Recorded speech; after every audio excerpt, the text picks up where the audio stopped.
Solitamente i ringraziamenti sono d'obbligo e invece oggi li faccio di gran cuore per questo invito che, insomma, grazie ad Isabella soprattutto, che mi ha tempestivamente contattata, ha voluto coinvolgere in questa iniziativa, e grazie al preside, a voi studenti. Anch'io condivido la stessa idea. Io ho frequentato il liceo linguistico. Eventi, iniziative come queste non sono mai state organizzate. Ero rappresentante dell'istituto, lo sono stata per 2 anni, a suon di lotte non ce l'abbiamo fatta, e quindi veramente viva gli istituti tecnici e professionali. Tra l'altro, girando l'Italia sto scoprendo un'umanità, una preparazione da parte degli istituti superiori che non sono i licei, assolutamente pazzesca. Trovo ragazzi più motivati, più entusiasti nel vivere, nell'approfondire e nell'approfondire i fatti quotidiani, umani, in un agrario piuttosto che al liceo classico di Milano. Detto questo, siamo, diciamo, coetanei. Io ho 23 anni, ho iniziato a scrivere... No, non con lei. Ho 23 anni e ho iniziato a scrivere a 17, grazie a uno stage che la mia scuola superiore aveva messo a disposizione. Quindi a 17 anni entro per la prima volta in una redazione. Io avevo già un po' la passione per il giornalismo, però questa idea un po' che si sentiva in televisione, nei film, piuttosto che letture fatte sulla tematica. E non sapevo invece cos'era realmente fare la giornalista, e in quell'estate del 2008, quando appunto misi piede per la prima volta in una redazione, capii che quella era la mia strada. E lo capii subito, e a suono di scoraggiamento da parte degli adulti che appunto mi mettevano in guardia: un lavoro che dà pochi soldi, non c'era certezza, il precariato. Però veramente la passione, l'entusiasmo e a volte anche un po' l'incoscienza della nostra età ci permette di continuare dritti in una strada che probabilmente è molto difficile, però è quella che vogliamo coltivare. Io oggi in Lombardia mi occupo di 'ndrangheta, quindi della criminalità organizzata di stampo mafioso che risponde alla casa madre calabrese. Sono per metà siciliana. E mi sono avvicinata al giornalismo perché mi sarebbe piaciuto, una volta terminati gli studi superiori, tornare in Sicilia, nella mia terra natale, e fare di giornalismo. Quindi in Sicilia, perché un po' per vicende familiari, un po' per interesse, film visti, libri letti, mi sarebbe sempre piaciuto andare in Sicilia a scrivere di mafia. Però era tutta questa idea molto fumosa, adolescenziale. Finisco gli studi superiori, devo scegliere dove iscrivermi per fare l'università, e sono indecisa tra Catania e Milano. Io ero in Sicilia, guardo la televisione, stavo guardando il telegiornale, era il 14 luglio del 2010. Il 14 luglio 2010, notizia su Rai 1 al telegiornale: 300 arresti fra Lombardia e Calabria, 300 arresti per 'ndrangheta. E mi colpì subito il fatto che su Rai 1, al telegiornale, i nomi dei paesi in cui erano stati arrestati questi presunti 'ndranghetisti erano quelli del territorio in cui vivevo, in Lombardia, a Milano, capitale morale del paese. E mi feci subito una domanda: io è da 2 anni che scrivo, ma com'è possibile che i miei colleghi del mio giornale, che si occupano di quelle zone, non hanno mai parlato di questi 300 affiliati che sono stati arrestati sul nostro territorio?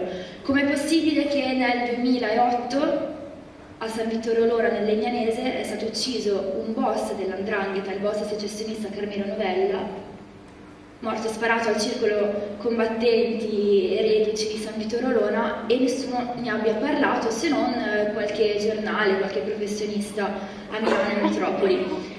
E quindi decido di restare a Milano, di iscrivermi all'Università a Milano e di cercare di approfondire la tematica in Lombardia. Poi sono successi un po' di eventi casuali, come è casuale a volte la vita. Incontro Nando Dalla Chiesa, in università, professore di sociologia della criminalità organizzata, nonché padre del generale ucciso, figlio del figlio. Mi sbaglio sempre perché anche il figlio si chiama Carlo Alberto e quindi ho questo lapsus. Figlio del generale Carlo Alberto ucciso a Palermo dalla mafia. E decidiamo, appunto io dalla Chiesa, un bel gruppo di studenti di scienze politiche, di fondare un giornale. Il giornale si chiama Stampo Antimafioso, una testata online. Stampo Antimafioso. Sì, è una testata online che si occupa di mafia e antimafia. E siccome io avevo già il tesserino da giornalista, perché lo sono diventato molto presto, avendo cominciato la gavetta molto presto, ero l'unica che poteva entrare e uscire dai tribunali. E quindi per le prime volte sono entrata e uscita dai tribunali un po' con la scusa di avere il tesserino e poter far entrare con me qualche mio compagno di università. E dopo qualche udienza ho capito che quello era veramente il mio mondo, quindi entrare nelle aule bunker, dove si svolgono i maxi processi di 'ndrangheta, tra l'altro quel maxi processo infinito con i 300 affiliati, la cui notizia avevo visto in Sicilia, è un'esperienza diversa da quello che può compiere uno studente di lettere, di scienze politiche, perché tu ti ritrovi in quest'aula bunker con gli affiliati dietro le sbarre, i magistrati, gli avvocati, e lì si svolge un processo di 'ndrangheta. E a Milano questo processo, che si chiama maxi processo infinito, non era seguito da nessuno, ed era il 2010. E quindi incomincio ad apprendere i primi rudimenti di cronaca giudiziaria, finché arriva la svolta. E la svolta è l'ottobre del 2011, quando con il mio amico e attuale direttore Ersilio Mattioni decidiamo di fondare un giornale. Il giornale si chiama Alto Milanese. Alto Milanese, giornale che è un piccolo giornale di provincia, copriamo una trentina di paesi, giornale che sarebbe rimasto ignorato dalla cronaca nazionale se non fosse che proprio questo piccolo giornale di provincia, attualmente senza editore, è stato il frutto di una importante inchiesta che ha portato non soltanto all'arresto di un sindaco, di un presunto collettore di voti e di un presunto boss, ma addirittura allo scioglimento del primo comune lombardo per mafia. E la vicenda inizia nell'ottobre...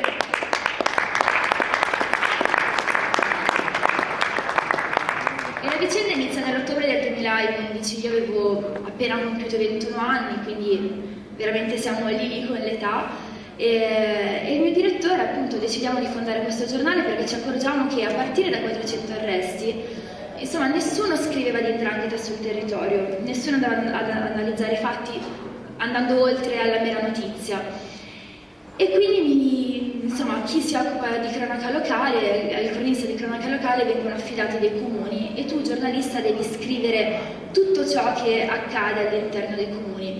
A me viene affidato Sederiano, paese di 11.000 abitanti in provincia di Milano, un paese in cui già c'erano giornali locali e io incontro per la prima volta il sindaco Alfredo Celeste, che tra l'altro è un professore a scuole superiori, è un professore di religione.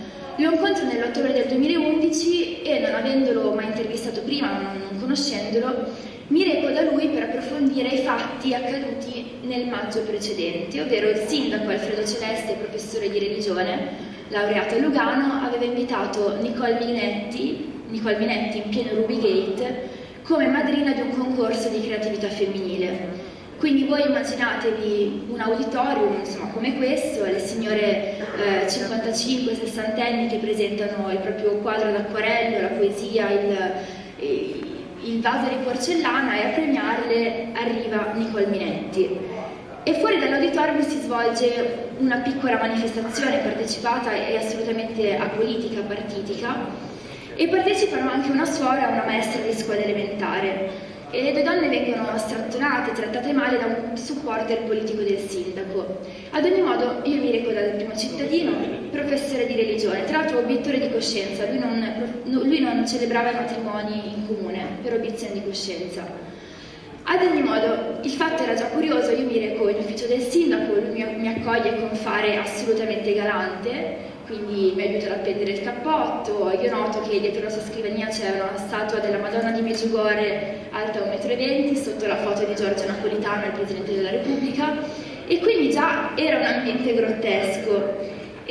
e gli faccio semplicemente una domanda. Era la prima domanda che gli facevo. La domanda posta era: signor Sindaco, ma è vero che lei ha speso 7.000 euro per querelare la suora e la maestra di scuola elementare che hanno manifestato contro la Minetti? Perché le due donne avevano scritto una lettera al comandante dei carabinieri per denunciare che erano state strattonate e insultate verbalmente.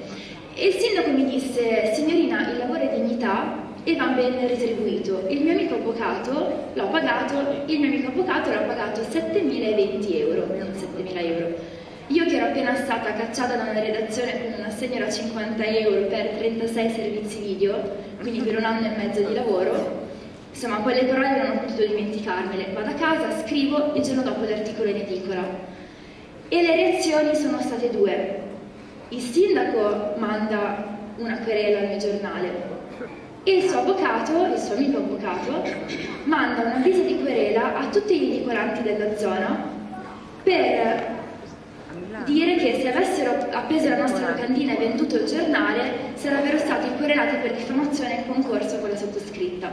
Questo era il primo numero di Alto Milanese uscito in edicola, ci fece una pubblicità enorme, perché il primo articolo, insomma, fa così scalpore anche per gli edicolanti che non sanno neanche che giornale è, però che verranno querelati. È una bella pubblicità. Ad ogni modo, da ottobre 2011 a dicembre il giornale settimanale, esce una volta a settimana, arrivano 10 lettere di avviso di querela. E la situazione non era normale, perché a me sinceramente non era mai capitato che un politico reagisse a una domanda posta da una ragazza che aveva la stessa età dei suoi studenti con una denuncia per diffamazione.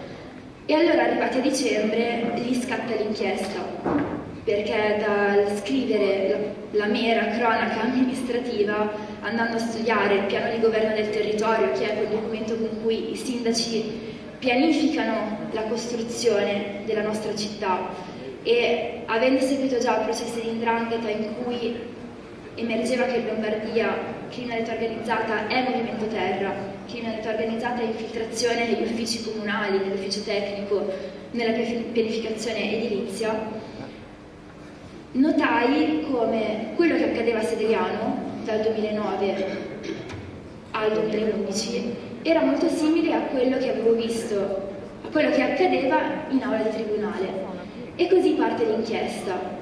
Parte l'inchiesta e a maggio pubblichiamo Viaggio nel paese celestiale, giusto per prendere un po' in giro questo sindaco che si chiama Alfredo Celeste. Ottobre 2012, quindi sempre la ciclicità della vita, i casi della vita, un anno dopo il primo articolo querelato, Sedriano si sveglia con 3 arresti eccellenti. Viene arrestato il sindaco per corruzione, il padre di una consigliera comunale con l'accusa di essere un presunto collettore di voti dell''ndrangheta, ma il marito di una consigliera comunale con l'accusa di essere un presunto collettore dell''ndrangheta, ma soprattutto il padre di un'altra consigliera comunale, Eugenio Costantino, con l'accusa di essere boss dell''ndrangheta a capo della cosca di Grillo Mancuso. E il caso Sedeliano, quindi questi 3 personaggi, compreso il sindaco, vengono arrestati all'interno di un'operazione che porta alla rovina di Regione Lombardia, perché è la stessa operazione che porta all'arresto dell'ex assessore alla casa Domenico Zambetti. Gli arresti c'erano stati, quindi dal che eravamo i visionari dell''ndrangheta al nord, finalmente, grazie all'intervento della magistratura, anche i colleghi di altre testate hanno capito che non eravamo gli esibizionisti, quelli che vedevano per forza la criminalità organizzata al nord, ma che il fatto esisteva. La finisco qui proprio brevemente. Esattamente un anno dopo, nell'ottobre del 2013, era il 15 ottobre, erano le 9 di sera e un giornalista locale, un direttore di una testata locale online, pubblica un articolo e in questo articolo lui scrive, questo per parlare di disinformazione. In questo articolo il giornalista scrive: domani intervisterò il sindaco Alfredo Celeste, che è attualmente ancora accusato di corruzione, e dalla mia intervista emergerà la verità. E la verità, scrive il giornalista, è che gli articoli di una giornalista di origine siciliana stanno rovinando il nostro territorio e dobbiamo cessarla nel dare ascolto all'eroina dell'antimafia di origini siciliane che tenta di rovinare l'immagine di Milano e della Lombardia, parlando dell''ndrangheta immaginaria a Sedriano. Questo articolo è stato pubblicato alle 21. Alla mezzanotte della sesta giornata, da Roma, dal Ministro dell'Interno, arriva la notizia che Sedriano è stato sciolto per mafia. Quindi per la prima volta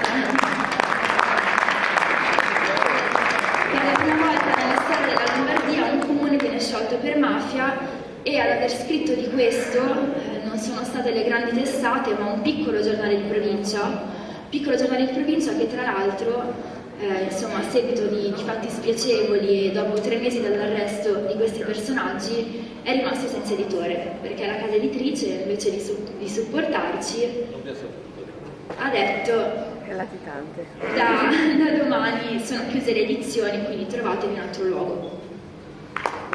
Benissimo. Allora tu hai in qualche modo così partecipato all'uditorio, come posso dire, la volontà, ecco, usiamo questo termine, la volontà di potenza dei giovani. Cosa voglio dire io?